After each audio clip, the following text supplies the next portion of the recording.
You're going to hear people who speak from the heart. They've taken the journey in life. Many things have happened to them, but they've changed it to happening for them. And in their strength, their courage, they've discovered their abilities and their wisdom, and they are now sharing it here with you. Do enjoy each show. We bring it to you with love and knowing that it's going to help you on your journey of life. Good morning, good afternoon, and good evening, everybody. Welcome back to another edition of Mental Health Awareness right here on selfdiscoverywisdom.com. I'm your host, Sarah Troy. My guest today is Gwydhar, Gebien. We're Yes, going to be well done. talking. Always like to do the honor of making sure I say the right name. We're going to be talking about her book called Enfant Terrible, and we're going to be talking about the subject of ADD, ASD, depression, and you know how it transferring energies into wandering mind to our heart and writing. So this is something that's right up my alley. I often tell people, yes, I suffer from ADD and dyslexia and all of that. And, you know, people need to, I think, change their mindset on it being a disability and more of a different type of ability and how we can use it. She's the author of the new energized character-driven book called Enfant Terrible, which has been compared to a cross between Shameless and Californication. Diagnosed with depression, ADHD, and being on the ASD spectrum, which we're going to have to talk about to explain what that is. We're going to talk about how she transfers her energies into the wandering mind, into her art and writing. It's a work of a roller coaster literary fiction that took 15 years to complete. It got its names after an expression that is normally used to describe a person known for shocking remarks or outrageous behavior, which is appropriate because the story's main character, Damien Warner, is the frontman for Metallica band. We're going to be talking about the challenges of writing this book, a broken family, redemption, the art, the everything, and what it all means. Because, as I've said, we know it. Diagnosis is a understanding of, you know, what is our obstacle, what is our challenge. It isn't an identification. But it does mean that we do have to do things differently and we process things differently. When we understand that, we empower ourselves into looking how we could channel that and how it actually can be a benefit.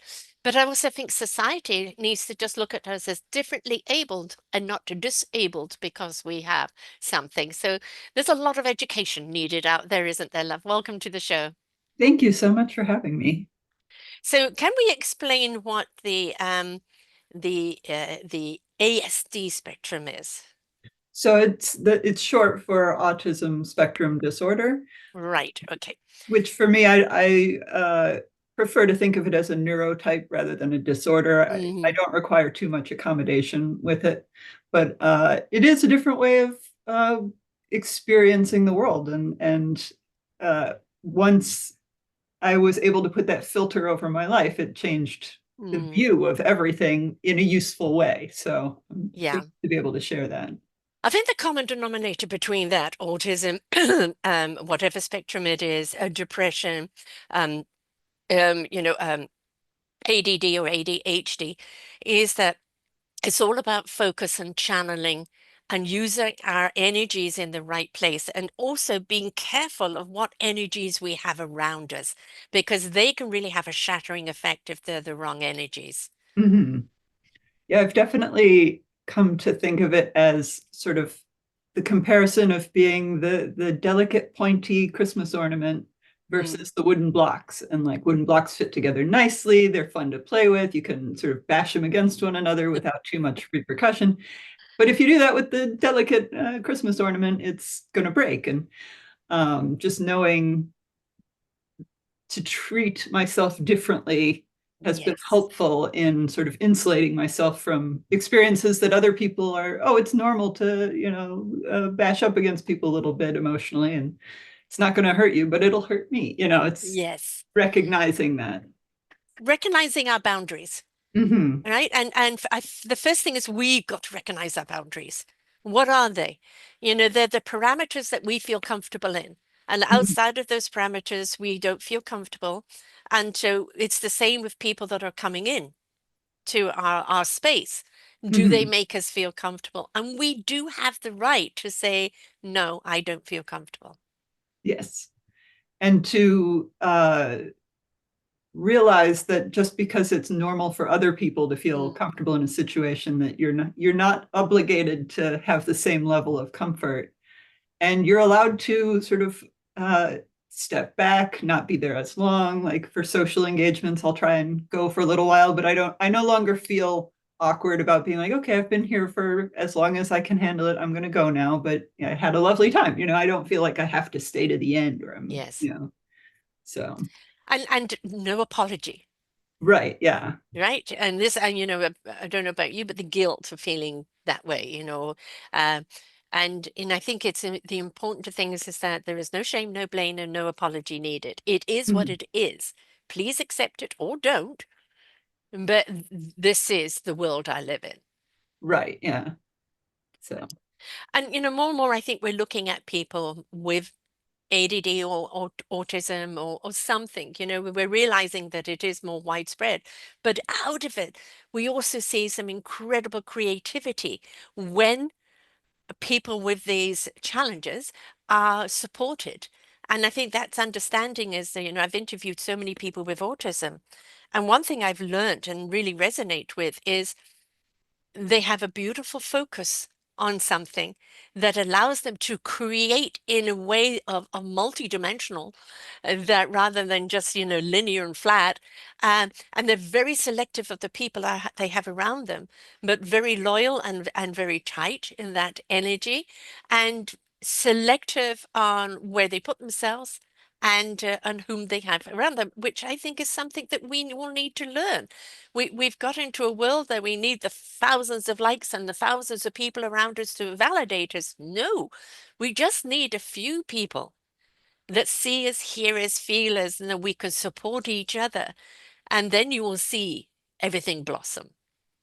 I'm definitely realizing that I'm on the verge of a new chapter in my life where the priority for me is increasingly finding a place where I can really build connections and become Mm, part of a community, and not just be an individual in a group, but to actually be yes. part of the group, which is very difficult to do in LA. So it Mm, may involve finding a new place where I can sort of incorporate into uh, community culture. But I am realizing how important that is and how important it is for me personally, which is it's always funny when a revelation like this comes mm, to you sort of partway through your life and you have to rethink everything. You're like, was mm. I wrong before, or was I right before and now it's a new right? It's Yeah, exactly. I don't think there is a wrong. It's just like I did not know. I was not aware.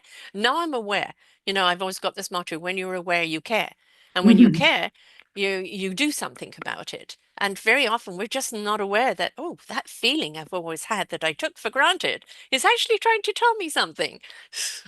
Well, I often look back and will ask myself, I'm like, how did I, manage for so long and push myself? Like now I'll get tired of something and be like, okay, I'm Mm, going to give it up. Whereas before I would like grind through.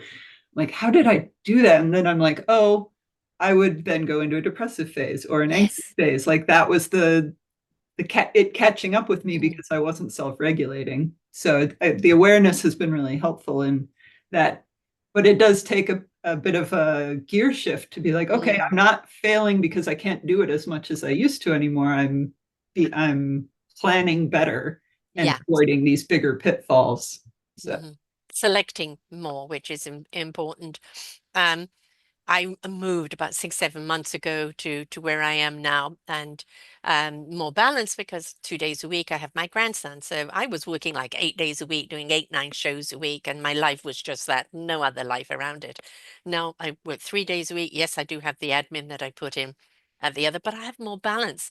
And like yesterday, I actually went to a group and met people, and I think the important thing is for anybody, whether you're on a spectrum or not, is to understand not everyone's going to get you, not everybody's going to want you.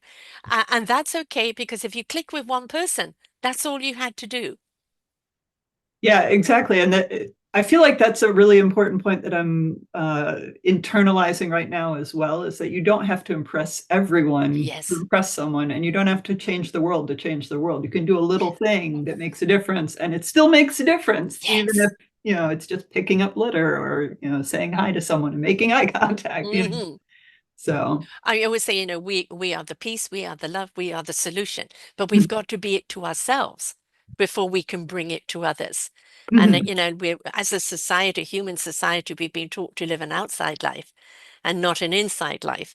And when we wake up to the fact, no matter what our challenge, whether it's just challenge of life, when you haven't got anything else to deal with, it's a stop bending yourself into a pretzel to be what society tells you to be. All right. Embrace the essence of who you are, the gift of who you are, the wisdom that is waiting to come out of you. And through that, you will have the selection of the people around you, the environment around you, and the embracement of self. All right. But it's an inside out job, not the other way around. Well, and a lot of the real value of life comes with the specificity of Mm, things and they can only be specific if it's specific to you. yeah. So you can't be everything to everyone, but you can be a very specific something to very specific people, and that's going to mean more anyway. So, In my analogy for that, we're in self-discovery of our instrument. And once we discover what that instrument is, we learn to play it well, and we can be a soloist. However, when we find the right orchestra to join, and each one of in our own strengths, and we play harmoniously together, we transcend. But it's got to be the right orchestra, right? mhm. It's got to be people where everybody recognizes each other's skill and respects it and can come harmoniously together. And that can be a journey to find that orchestra. It doesn't mean you're going to find it straight off. You might have a little group and a little group, and then one day you just find that orchestra, or you join an orchestra and you go, "Oh my God, I don't like the music they're playing." But that's the journey of life, isn't it? And you're not always given the skills that you would like to have, but Mm-hmm. Mm-hmm. I was just thinking about this today in terms of writing, because like I've learned to be fairly articulate in writing and working with words, but I'll write about a character who's, say, a musician, and I am not a good musician. Mm-hmm. Mm-hmm. But this character is a good musician, and it's that dilemma of, should I be writing about only what I know, or can I apply my skill at writing to describing someone else's experience, even if it's, making music or something that is not sort of something that I can do myself. My brother is a professional author, and he loses himself in his books and his characters. Like he'll have an outline of where he wants them to go and what the story's about, but as he's writing, they take on a life of their own. And I think that is the true art. You know a baseline. Right. Now, obviously, if you're writing something that's very technical and this and that, you want to be as accurate as possible so that people don't get distracted by the inaccuracy of it. But you don't have to be the concert pianist to write a story about a pianist, right? So Right. and I think that's where the imagination and that's where the allowing, the whole spectrum to open up to the wonderment of what this character could be, or the wonderment of where you could take them. You can take them places you can't take yourself. Exactly. Yeah. And it's really fun to latch onto a character because they do have a mind of their own. They will tell Hmm. you when you get it wrong. Like Yes. I'll write something, I'll be like, nope, that's not right. Got to redo it. The character doesn't like it. Hmm. But it's so much fun to explore the world, and when it resonates, you get it right, you really sort of get this resonance from it that's very can you I don't even have a word for it. Well, it's the deep breath. It's right. Mhm. Right? It's right. You just know that there is no little voice in the back of your head. There is no something, it's just, that feels right. Yes, exactly. And that's it. That's all it needs to be. How come it took you so long to write that book? Was it because you were allowing the obstacles to get in your way, or the storyline wasn't coming into play, or is it life interruptus? It was kind of an evolution. The character came to mind fully formed at the very beginning, sort of like Athena. only a lot louder and more vulgar and like directly in my ear hole. And but then I took a long time trying to figure out the best way to tell the story, a graphic novel or a screenplay or I finally ended up writing it as a novel, uh, and then had to figure out sort of the actual arc of the story and the plot. And being a first time author and not necessarily coming to it from a writing background, my background's in theater and art and filmmaking. So storytelling, but not writing, Yes. and sort of having to learn all the pieces that go with that along the way. But stories take as long as they take is kind of the Mm. bottom line. And uh, no effort is wasted, but it's hard for me at least to put it on a timeline, be like, okay, this is when it's going to be done. Yeah. So Yeah.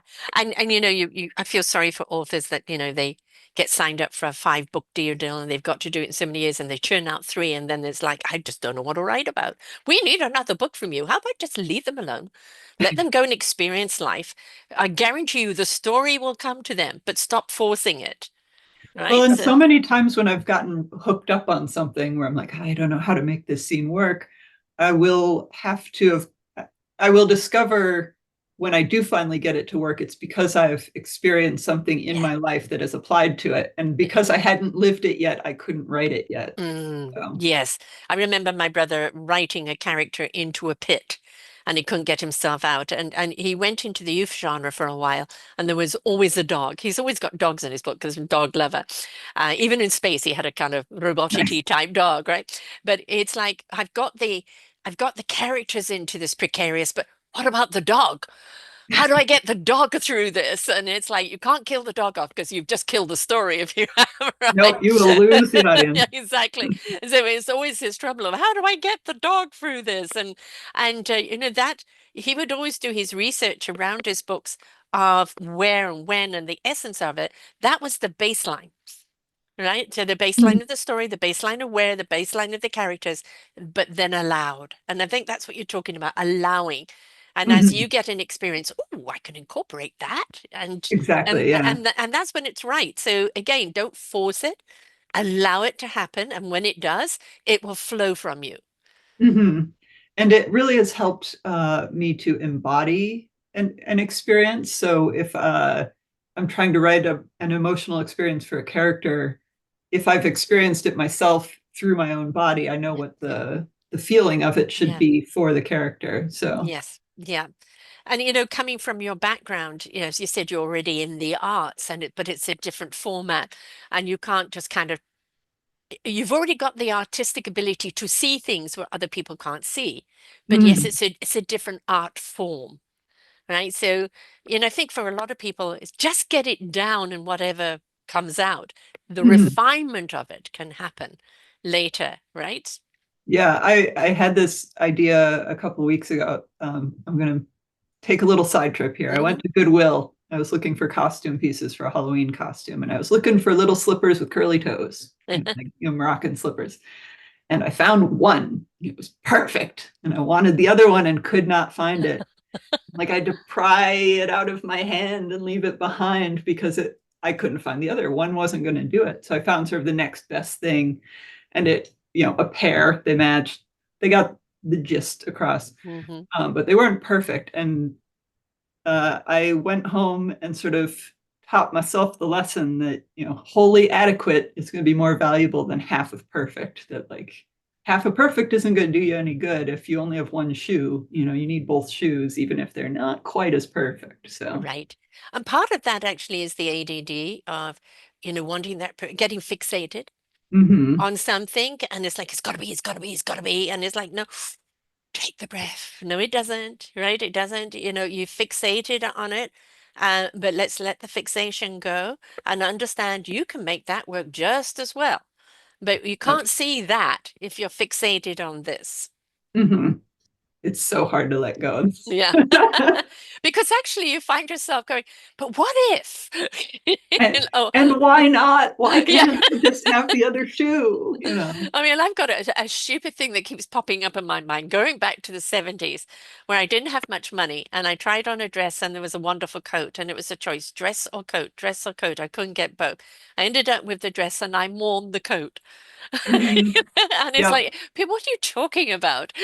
So you don't understand. I really wanted the coat as well. And I chose the dress. Did I choose right? Should I have got the coat? And like, this is what 40 something years later, you know? Right. Yeah. I went through a similar thing when I was getting married. I'd found a dress at a thrift shop for $40. So it was, but it was a designer dress. It was, Mm, you yeah. know, I didn't think anyone had ever worn it. It was great and it suited what I wanted. But then I found another one at a shop and it was way more expensive, but also fabulous. And it was this dilemma of, do I go with the expensive one that I really Yeah. like, or this convenient one that was so cheap and is also very good? And which it's one of those paths diverting that, like, which path am I going to choose, and will I always feel badly about not choosing the other Ah, one, you know? it's uh, the I, emotional investment. And I think that because I don't know if it's the ADD or what it is, everything about our senses are heightened. mhm, All right. And we can imagine ourselves how we feel in that. We can imagine ourselves how we feel in that. But I may feel like that one on that day and not that one. And so related to how we feel. Right. mhm. And what it means for us, like, do Mm, I go for the one even though it's expensive yeah. because I like it so much, or do I go with this one because it sort of came to me? And Mm, you know, yeah. which meaning do I want to ascribe to myself? And And we get over invested in and get stuck because we get fixated, get stuck in it. So that mhm, is kind of one of the dilemmas, you know, around the ADD is becoming fixated. I I didn't know I had ADD until actually kind of fairly recently. My doctor used to say if you have OD, overdoing it, because I had two children with ADD, a husband with ADD. Right, and my youngest didn't. She had, due to high fevers when she was young, she had a neuro thing that took a while to work its way out. Brilliant now. Um, but you know, like I say to my son, you know, go and run the bath, and he'll come back. Have you run the bath? What? No, what? You know, and it's like if he wasn't interested, it didn't happen. And so you mhm. found yourself being the nagging mother, right? Which is, you know, "Oh, you're nagging. I wouldn't have to nag if you heard me the first time." I mean, Yep. but it's understanding that along the way to the bathroom, there was this distraction and that distraction, and because it wasn't priority to them, it was, you know, was not in the memory bank. So, Mhm. and that's kind of one of the obstacles we have to be careful of, right? Yeah, I have a snack on my desk, which if I cover it up, it will disappear to me. And that will, you know, or I've left my coffee in the microwave so many times because once it's out of my sight, it's gone. Or Yes. uh, I'll be sitting in a meeting, and if I'm bored, like, it's the information will not make Yes. it into my No, ear.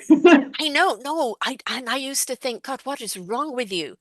I'm just hearing mouths and I'm not because it's not picking up on my frequency and I just can't let it in. And this was me in school as well. And but you know, there must be something wrong with me.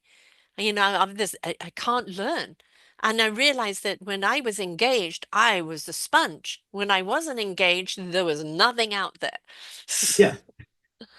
I also noticed too that hang on, I had a thought, now I've lost it. It will come. It will come back to you suddenly in the middle of something. Right, yeah. No. But you know, that is something I think that in school, I mean, you know, during my kids are 30s and 40s now, Ritalin, you know, oh, we just put everybody on Ritalin, this behavior thing, and Ritalin, and all that did is veg them out. And that's not the answer. It's really what the answer is to recognize there are so many more children with autism, with dyslexia. I have a grandson with Down syndrome. There are so many people with neurodiversity of some kind today that what we need to do is in our education is be more diverse and Mhm. understand there isn't one way of teaching a child. And there, you know, we have to understand how is that child learning and what do I need to do to reach them? Mhm. Finding ways to make the same information uh, more easier for different people to attach to, that Yes. it's less about uh, someone being better at learning and or less better at less good at learning, and more about just whether or not they've been able to form an attachment with the Yes. information. Yes, So absorb it or not absorb it. And, some people need to be interactive or playful in order to get it. Other people, yes, they're book learners. I don't know about you, but it be turn to page such and such to read this, and there'd be no words on the page. You know, it's like, but if I was curled up with the book somewhere, I learned more about history through reading books that would take you on a fantastical journey that had history basis. Right, so I'd learn more about history from that way than kind of the history book from a dry teacher where I couldn't resonate with at all. So, yeah. I'm definitely learning that right now because the project I'm working on at the moment is historical fiction, and so Mm, I'm looking into the 1920s, so a very specific mm, era, but a specific geographic location in that era too. It's going to be California instead of sort of New York, or hmm get a lot of New York, Chicago 1920s. But I'm finding there are so many other offshoot things that I'm now willing to learn about because they connect to this special mm, interest. Whereas before, if they'd said, okay, you need to read 10 books on the 1920s in California, it would have meant nothing to me. So, right, yeah. yeah. I know it's that rechanneling, isn't it?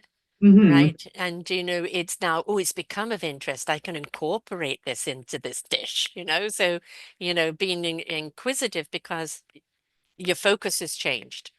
And it allows me to figure out how it would relate to a fictional character, which brings it to life to me more. Mm, Like, yeah. oh, if I were this character living in that era, this Yeah. would mean something to me. Whereas without that, it would be hard to connect with what was, the events of the past. Mm. So, And any form of storytelling, no matter what medium it is about how does it resonate? How does it mhm, connect?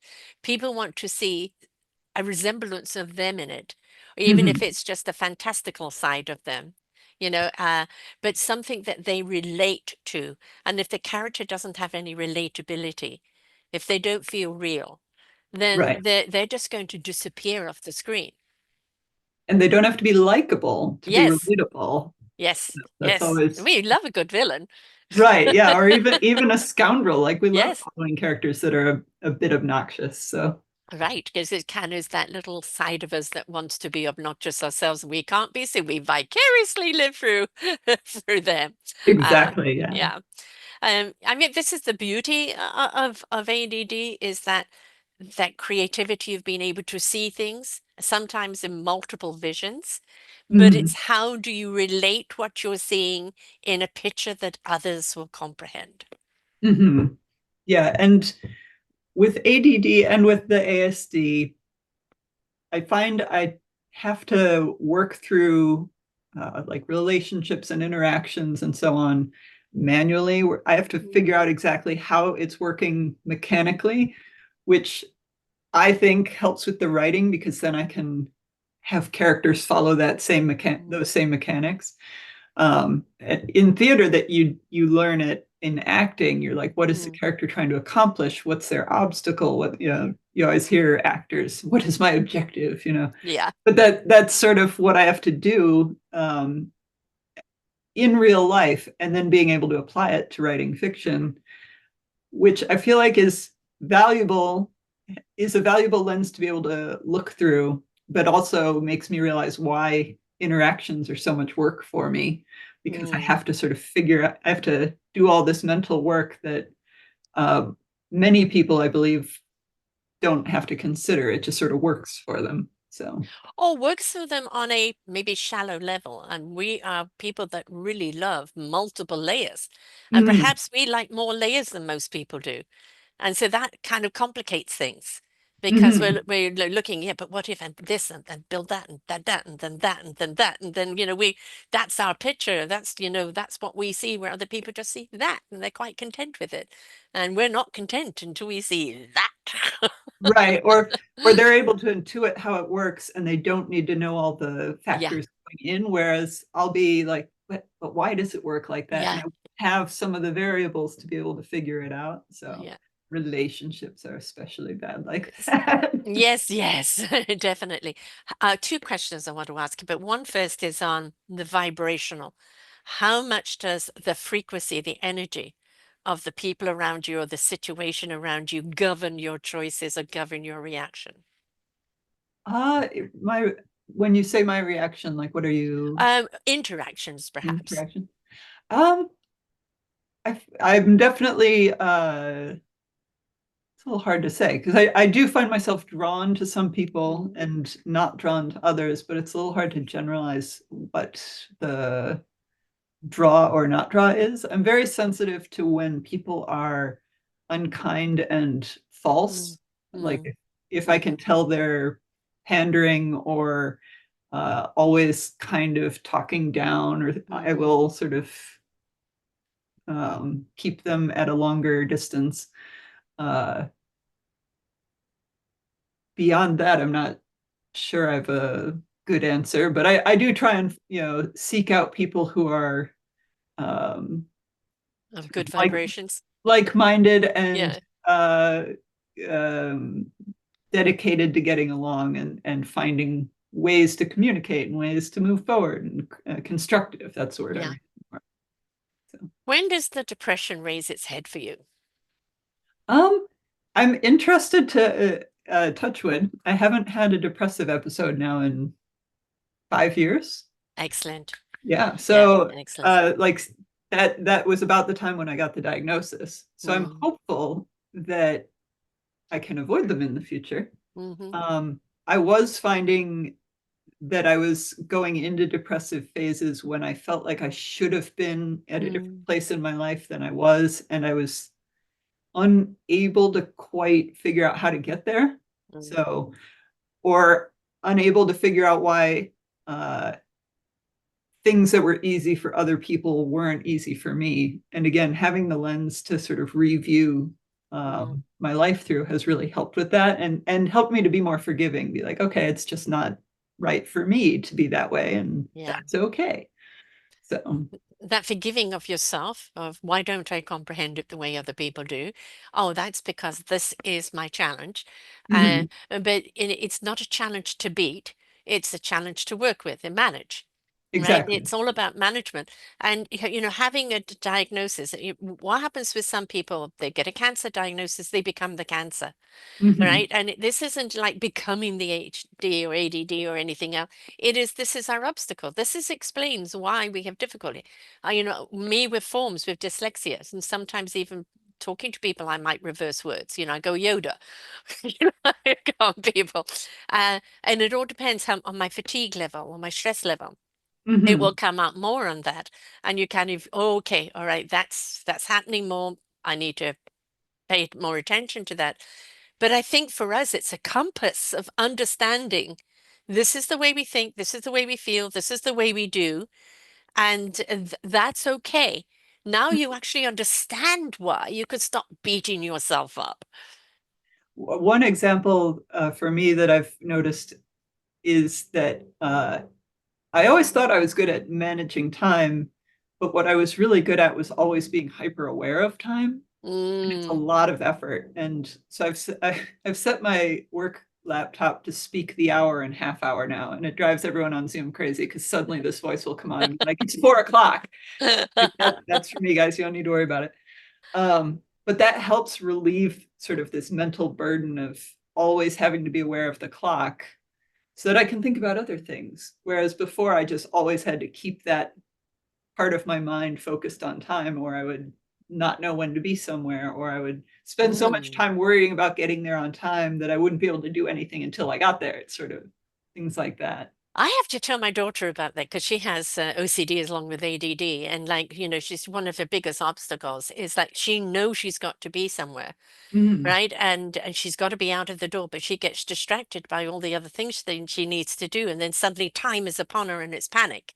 Mm-hmm. Right. So, I'm going to tell her to kind of set her times that it speaks to her. Now, you know where you're at. You've got half an hour, or then it might just kind of be a nudge, nudge, wink, wink, so to speak.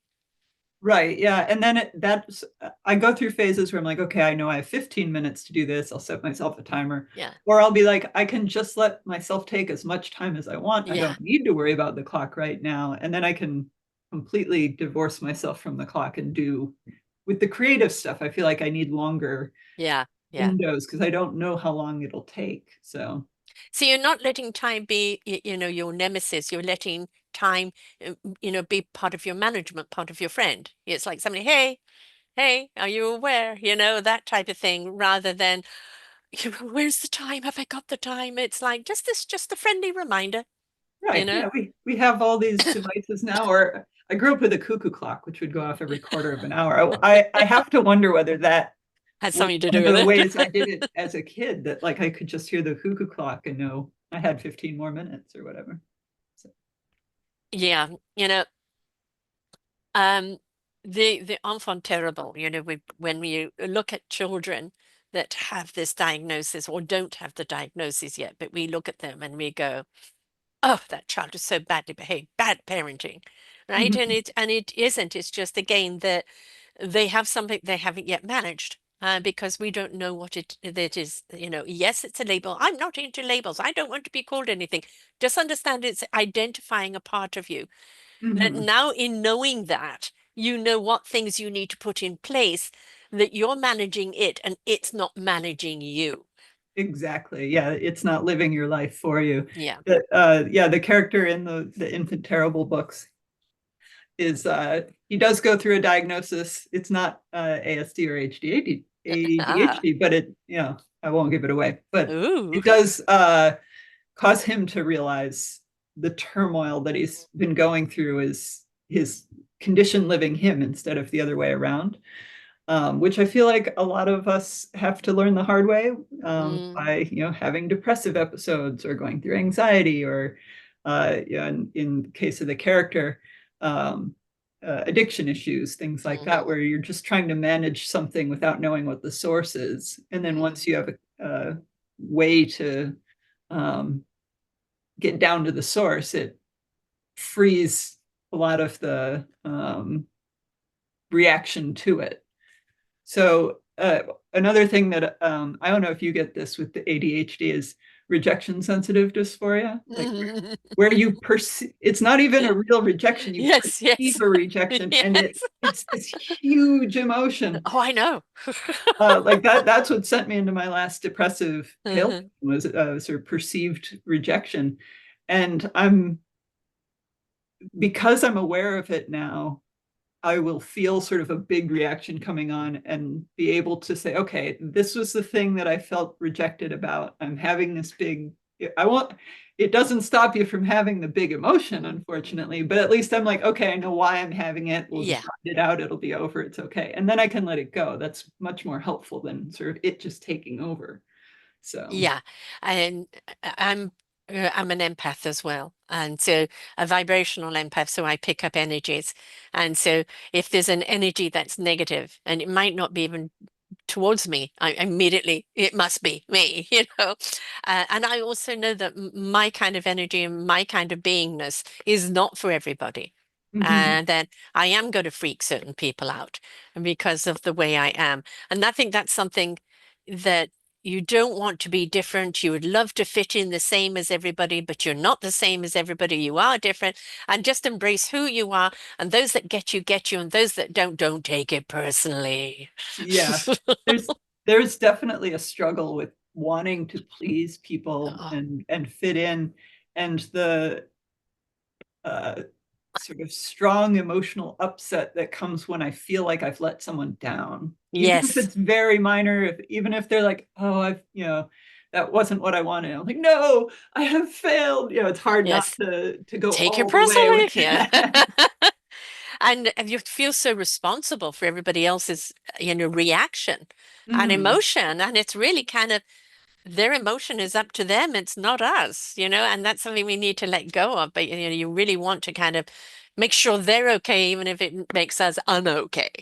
Right. So, And there's a difference between rationally being able oh, to say it's not you, it's them, and what you feel. Like you'll Yeah. still feel it, and it hurts so much. Yes, exactly. And it's the same like with depression, it's I haven't been down the rabbit hole in a long time. I Good. do have pills, just the basic Prozac if I get there.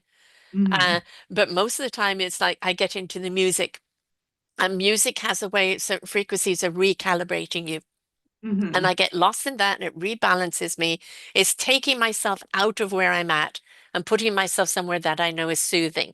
But the Mm-hmm. thing about depression, don't tell us to snap out of it. There is no rationalization. This is not thinking positive. This is somebody that's come in with a big hand and torn your hair and your guts out, your heart and your guts out. And there is no rationale about it whatsoever. It's just despair. And you would love to snap out of it. But, you're in that rabbit hole and it's the only way out is through. And it's often not any one thing. No, It's not about anything. no, Just no. for me, I experience it as being like uh, suspended in water, but stung by, I don't know, a jellyfish or something where you can't move, and you're just sort Yeah, of like frozen there yeah. with everything pressing in. Yes. That you're going through life with this sense all the time and not Mm. being able to shake it, but still trying to, keep body and soul together and work a job. And people are like, "How are you?" "Oh, you're fine." Do you Yeah. find you go the other way? I'm Yeah, you don't want to have to fine. explain No. everything. Like, I No. can't manage your feelings about my feelings, so I'm just gonna stay Exactly. fine. Yes, and that's a good point. I can't manage my feelings over your feelings, and that is a point, and that's the reason why we outwardly lie to people. No, perfectly, everything is fine, and inside there's a hurricane going on, and it's like because we perceive, I know you don't care, you don't want this. Right? You don't want to know how I feel. You don't want to know that I don't want to know the turmoil inside of me. So I don't want you to know the turmoil inside of me. Well, and so often the interaction of, "Oh, hi, how are you doing?" is not really to find out how you're doing. It's a social Yes. How are script you? that, well, Hello. Yes. it's like, I am checking in, you are Yes. responding. There's a script to it. Yeah. And that's again sort of one thing that with the ASD I've thought through manually. I'm like, oh, they don't actually want to know. They just Exactly. want to, the response, to have accomplished that connection. But it is then frustrating when you're trying to find someone. Yes. Finding a therapist is valuable, and I'm glad I did it, but it is hard work because it's sort of Mm. a blind date that you're Yeah. going to go to a stranger and tell them all I your know. hardest things, and then they might not be a good fit, and you may have to do it over again A while few you're at years. your most I vulnerable. know, exactly. And it's every time you're ripping your heart up. There was somebody I interviewed some years ago, and instead of speed dating, she did speed shrinking. She would give each Yes. shrink 10 minutes to find out which one she wanted. And it's like, I think one of the things we do when we go, and for me, bar one who just irritated me, they've all ended up, quote, on the couch. And I've ended up being their counselor just because I've got that cancellation in me. Um, so they never helped me at all because it's either wanting to talk about your mother, you're this, you're that. And there's obviously something else wrong. And of course, back in my day, there was no label for it whatsoever. You were just odd or different or default, Mhm. and and it, I found that didn't help. But through the years of 12 and a half years of podcasting, I've met people that are go sacred therapy, and talking about the heart and the soul and the spirit. And when you Mhm. heal the heart and the soul and the spirit, you heal the mind. And you help. It's not a question of healing ADD. It's healing the reaction around it. It's healing the pain living with it. And it's stepping more into our sacredness of who we are as the essence of a being Mhm. and celebrating that so that our ADD can live in that happily without, spinning out of control. Well, and also therapy has become such a narrow clinical Yeah. uh, definition, whereas going back to that needing connection and like building a community, what therapy is now replacing is that community connection and a Yes. mentorship and a guide to be able to help you become the next level of person you're supposed to be. Because even if you've had a happy childhood with great parents, which I did. Like I grew up in a very privileged, environment, and felt like, why am I going to a therapist if I had a great childhood? Yeah, Like, yes. even with that, what's wrong with Yeah. me? And it wasn't that anything was wrong with me. It's that when you're a kid, even if you've successfully figured out how to navigate the world, you've successfully learned to navigate it as a kid. And now that I'm an adult, I need to Mm. relearn everything to do it as an adult. Like, the old rules no longer apply. But they don't tell you that when you're No, growing up. They're like, you no, they grow don't. up and that those are the skills you get, and you'll be that's who you'll be for the rest of your life. And it's not true. Like, Right. that's one of those things I'm like, oh, they're Mhm. they're And it, going back to diagnosis of understanding what your obstacles are, it again isn't the label you are ADD, you are autism. No, you have these things, and this is what you have to navigate through. But Mhm. out of everything that feels adverse, there is beauty in it. And when we choose to see the beauty with the ADD, that focus with autism is that ability to see things in a different spectrum. And so Mhm. if you can take that focus on that spectrum and focus it in on something, gosh, the creativity is wonderful. But again, that's where you've got to know your parameters and the people and the atmosphere around you, and allow yourself to be. Again, with no apology, and just like, this is how I operate. And I think there's a value in having people around you that can, if you're a young person and you're on the autism spectrum or ADHD, and you have people around you who can help channel it for you, I feel like that would help, be helpful for, um, being able to see it as an asset, that just because it doesn't match up with what everyone else is doing doesn't Yeah. mean it's not valuable. Um, I'm not Creating sure the I'm right articulating. atmosphere, creating the right platform in order for Right. you to grow, right? The right soil in which to Yeah. grow in. And there's this, it's fun, it's easy for, people and, television shows and movies and so on to make fun of this sense of like everyone needing their very own precious little environment to thrive in. But everyone does, Yes. just many people are able to flourish in environments that overlap, that it's, Mhm. common and they can make do with. But not everyone will. But that doesn't mean everyone can't be successful if they find the right environment to be in, and, suit their needs, their focus. You get And that also not special. be afraid to change your environments. When one no longer works for you, right? Mhm. Whether you have a challenge or not, it's like no longer works for you. I am not the same person that entered this arena, but I know I don't belong in this arena anymore. And, be willing to take all that you've learned from that and redirect into a different direction that is more arena. But you've got to explore the soil out there. You've got to explore what feels right, not what thinks right, what feels right. And that it may not necessarily be a path that, a lot of people consider, obvious, or success, or what you should be doing as an adult, and that's okay too. Yeah. That you don't necessarily have to follow the same prescribed, Yes. trail of, okay, now you're grown up, so now you have to have your own place, and now you have, Yes. maybe you could live with friends in a commune, and that would work Mhm. great for you. There's Same as a senior, the Golden Girls. Who wouldn't want to be a part of that, right, right? yeah, you can just live with your buddies, and Yeah, so. exactly.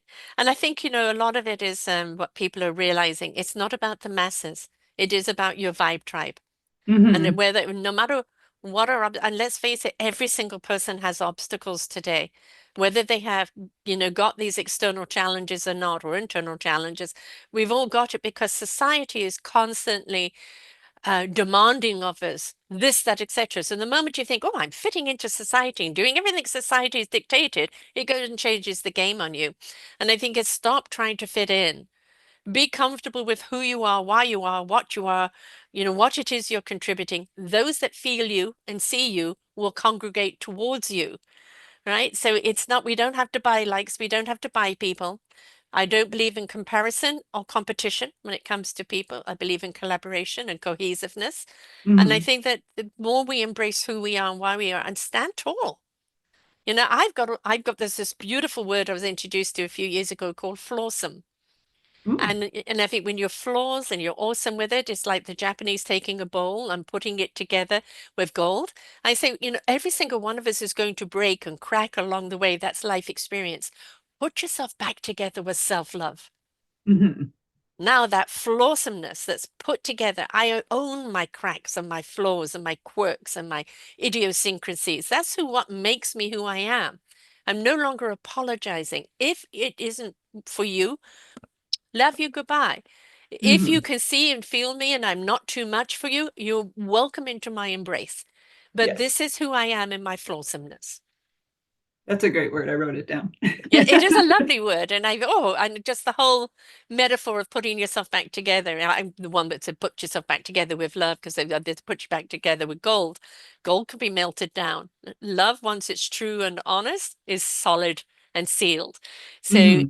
it is all about that self-love, no matter what challenges we have. And here you've written this book, you've gone out of your comfort zone, you've stepped into an arena that wasn't yours. And you've allowed these characters to take a life of their own. You've allowed them to have their voice and Hmm. go where they want to go. And you've been just as intrigued with what's come out of your fingers as as you know, as the characters are, you know, as the reader will be. And that's the beauty of allowing our artistry, our brilliance to come out. And however many years it's taken you, you've done this book now. You're ready for the next book and the next book and the next book because you know what works for you and where to let that beautiful gift of autism and ADD shine best, Hmm. right? Not be the obstacle. Because if it's in the wrong arena, it's an obstacle. But put it in the right arena, it becomes an asset.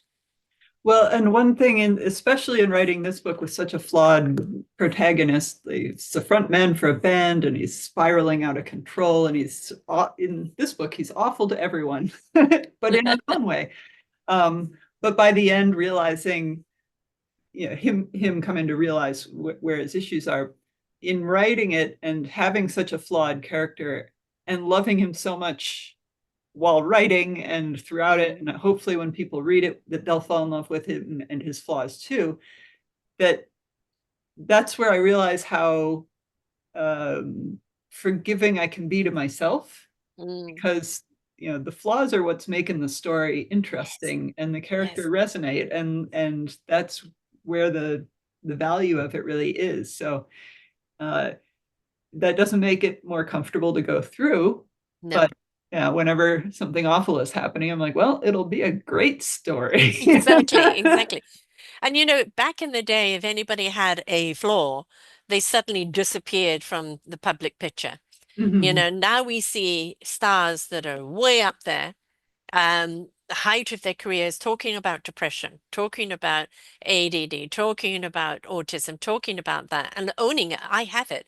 This is the driving force of my gift, but it's also my nemesis of my, you know, discontent or discongratulation. And it's having the right people around you that recognize the gift but nurture from where the gift Hmm. comes from. And having people that aren't just enabling, Yeah. that will challenge you, but that are doing so in a constructive way, that Yes. inspire you to be your best person and grow that way, because there is work that needs to be done every day. I think that Mhm. it's a lot of work, but And unfortunately, this is not attention seeking, but there is a lot of reinforcement that needs to happen because we're second guessing all the time.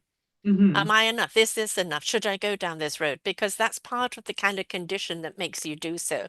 We know in our heart and soul it's right because that's where it came from. But the head steps in, mhm, right? And it's like we need sometimes that reinforcement to talk to the head. Go, no, no, the character's right. I feel this from the character. You go, oh, okay, if you feel that, then it must be right. But we need mhm. that. And it's not that we're needy, is that that reinforcement is that, okay, out of the head, back into the heart and soul, trust the process. Mhm. Because that's a reminder to stay focused on where we're at, not where our head wants to take us. right. Not what it should be. The should Yes, is yes, very yes, yeah. I think one of the reasons this series took so long to write is that for a while I felt like I wasn't allowed to be the writer because one of my sisters is a writer and I didn't Uh, want to step on her toes. And at a certain point, she just gave me permission. She's like, you can go ahead and be a writer. It's okay. I'm like, mm, oh, okay. But I needed that sort of outside yes. place to be like, it's okay. You can do it. And um, we do need that reflection from the world sometimes to just say it's okay to And follow the. especially from somebody revered. My brother is a professional author. He's a literary master's degree teacher, or was. He's retired now. And when I came to writing my memoir, he did the editing.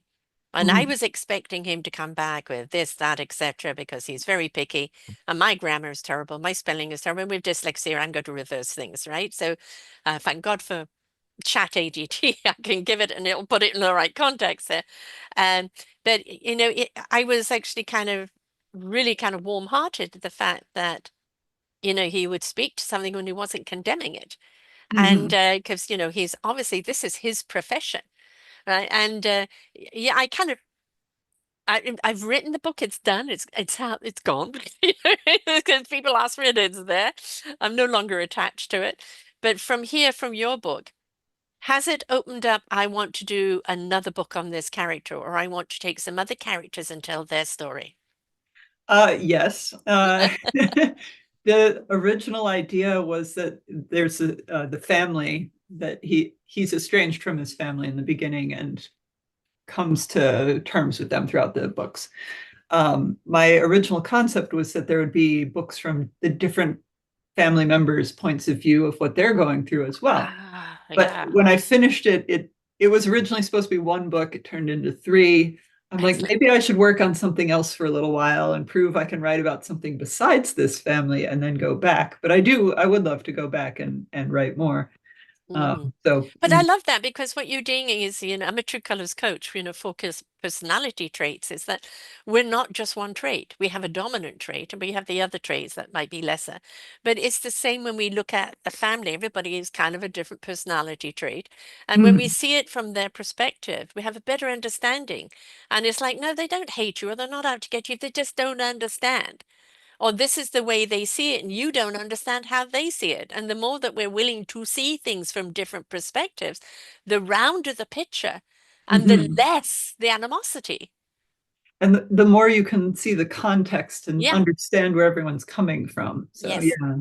I think that's very necessary because, we're very flat in the way we look at things. Oh, it must be so because of that. Well, when you Mhm, have the other interactions, and this is very much what's kind of happened in North America, where it's black and white. Well, how about the beautiful shades of gray or mhm, opal or this or that? Let's bring those in there and let's give some contouring to your black, or to your white, and let's give some shade and to your black, and understand it isn't this or that. mhm. It's there's so many different aspects to it that you're doing yourself a disservice by only looking at it one way. And I think if we could teach people to inquire, but yes, but what about them? What about them? What about them? How did they see it? I think we're then open more to conversation in our own lives. Well, and also that I have an unreliable narrator. It's first person, and just because he's seeing something as black doesn't mean Mm, he's seeing it correctly. yes. And part of his evolution is that he is able to change his point of view, which then changes his whole world. Mm. So I think that's also important too, that just because we believe we're seeing things one way doesn't necessarily mean that's the only way we can see them. And how many people imprison themselves in one way of thinking? And the person that being most destructive to is themselves. And they Exactly. don't understand that. And if when you can shift that perspective to see things differently, it's like, well, why was I carrying this weight all the time? Right, exactly. Yeah. Just because you thought things were a certain way doesn't mean they necessarily were. So, Yeah. So are the other books out? yes, sorry, I'm only holding up one, but I have all three. Wonderful. I love the So colors as well. right, the yellow one's the first one. It's called Opening Act. So in this one, his band hits the skids. The character's name is Damon Warner. He's the front man for a band called Obnoxious. Band hits the skids and they're trying to revive it. They get a call for a gig in Chicago, so they have to go back, but then he has to face his family, whom he's estranged from. And then because they're in such dire straits, they kind of get stranded there, and then he's really going to have to deal with his family because he can't leave. And then in book two, he becomes involved with a woman who has a 5-year-old daughter, and he sort of becomes a father figure and now has to confront feelings about that, also while trying to keep the band alive, also while coming to terms with his family and sort of the loss of a grandparent. And then in the third book, everything begins to spiral out. He's hitting a crisis point with his relationship and the band and his family, which really forces him to look at himself. This one's called Showstopper. And in finally confronting his own problems, then he's able to change his point of view and really come to terms with what the underlying issue was. So. And you know, it's very easy for people to say, oh, it was my parents, the way they brought me up, it was this person, that person. And yes, that could have been a huge crutch of it. But you know, we can't choose what happens to us. We can choose what we do with it, right? Exactly. Yeah. And if we're still in the blame, it's that person's fault. I always say, if you're pointing a finger, there's three pointing back at you, Yeah. right? You know, your accountability, your responsibility. What are you going to do about it? You know, Mhm. and I think that very often we need those to pay attention to those three fingers and go, okay, this happened to me. And you know, one of the things I love about doing these shows is I've met people who've come across, you know, have had the most horrific things have happened to them. Never should happen to any human being, any life form. Yet they chose to find their courage and their strength and their abilities and go through the process into their own illumination and now become a beacon of hope for other people. And Mhm. that's really what, whatever our obstacles are, is becoming that beacon of hope for other people. Inspiration begets invitation. When somebody is Mhm. inspired, you've written all of these books despite, you know, autism, despite ADD, despite depression, despite even the industry that you've been in, which is very, very um, under the lens, so to speak. Right? So it, and yet you decided to follow this path, however long it took you to go with the first one. And then the flow is there and the Mhm. imagination is there and the wonderment is there for you to continue. You're on your right path now, but it's the journey to getting there that is the Mhm. inspiration, right? And the invitation is, well, if she can do this, surely if I allow myself to take that journey, who knows what I am capable of doing? So that's Yes. what it's about. Yeah. I hope if there's anyone who's struggling with the feeling that imposter syndrome of I Mm. shouldn't be doing this, I can't be doing this, that you have my permission to do the thing, Yes. creative thing. Let's not be, violent or anything, but like you have permission to write the book, to write the song, to do the Yes. artwork, and just Be you. be you, and don't let your flaws be the reason you don't, because they're probably there to facilitate something for you. So Yeah. Exactly. Absolutely. You know, we are not our label. Our label exactly. is our challenge, but it also, if we choose to look at it, it can become our gift. All Hmm. right. And that's, I think, the message, the biggest message is what gift lies within us that we haven't ignited because we've allowed the challenges to dictate. Right. Hmm. So it's, you know, looking at things again, different perspective, understanding from a different point of view, and you know, interactive and taking action in a way that is more productive. Yes. Right. So that's the journey of it, of doing that. And I'm so happy that you've taken this journey because it's really, really important.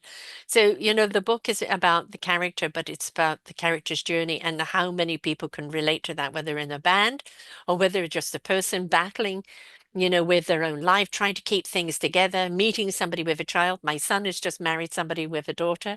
So he's in that boat right now, fortunately, happily, and lots of things are going right for him right now.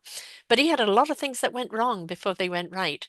Right. Hmm. And it's just trusting the gut, trusting the persistence, trusting the process. And, you know, he's got the ADD, and when he focuses it, becomes sunshine. If he thinks Hmm. too much, it doesn't. So, Yeah. and, you know, that's the point, is that don't let these things be your obstacle. Hmm. Turn them around so they can be your gift. Yeah.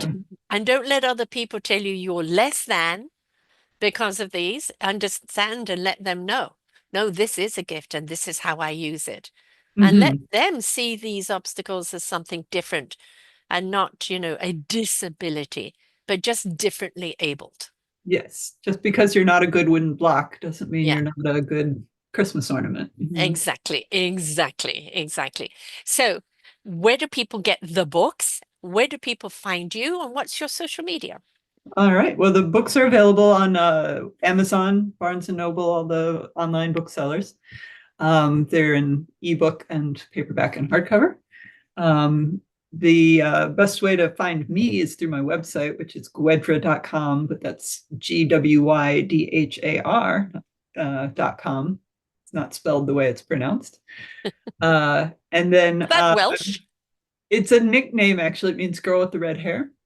So it's Ah, made from the neat. sounds of the words G from girl, W from with, Ed from red, and then HAR from hair. So Neat. I love that. Love that. That's yeah, great. Yeah.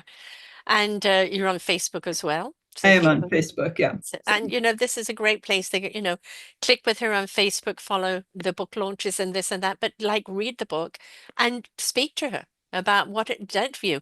I'm very much into, book clubs and people having that, but I'm very much into podcast clubs.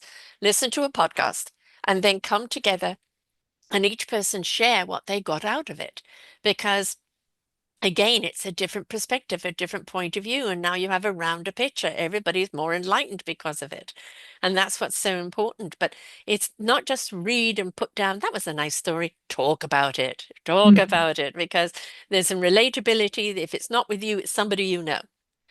Now, Christmas is around the corner. Books are the greatest gift to give at any time, but a great to give all three books to to a group of your friends, or to a book club, or uh, to an association or society. You know that people are struggling with things. It's just give the book.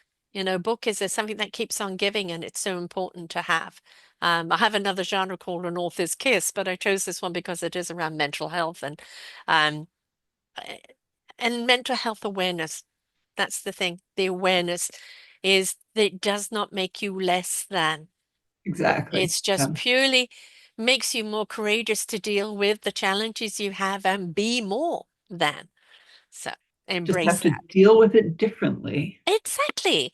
Exactly. And yes, it can be frustrating and a pain in the butt sometimes. But but when it's right and you discover things that you could do that you never knew you could do, it's like, whoa, whoa. And then you realize the gift it really is. Yes. And the gift you really are. So don't be afraid, no matter what your challenges are, to step into self. Protect yourself, put the right people around you, but just let your light out. Be Mhm. flawsome. Beef blossom. Yes. Thank you so much for sharing here today. Thank I'm so you. glad you took this journey. It's an inspiration, the fact that you decided that you didn't drown in your diagnosis. It became something that became clarification for you Hmm. and allowed you to kind of understand and focus and go in a new direction. So that's the way it should be. Anytime you get a diagnosis of anything, it's not the be all and the end all. It's just a redirection. Yes. And evolution. An evolution of who you really are, by Yeah. understanding who you really are and embracing who you really are. You are the gift we seek. So step into it. So thank you so much for being with us here today. Thank you. Until next time, folks, remember, no matter what, we're all here to just face our challenges and become so much more than we thought we could be. All it takes is a little courage, a little strength, a little focus, and putting the foot to the pedal. Until next time, bye for now. We hope that you enjoyed the show. There are so many more for you here on selfdiscoverywisdom.com. Just go to the podcast tab at the top there and you will see all the many genres and all 3,000 shows ready for your listening. We are here to serve you, to help you on your journey of life, and we know that through inspiration it begets invitation. We are supported by you, the listeners, and those that we interview. Anything that you can spare us in donation would be greatly accepted, and we do hope that you enjoy the next show.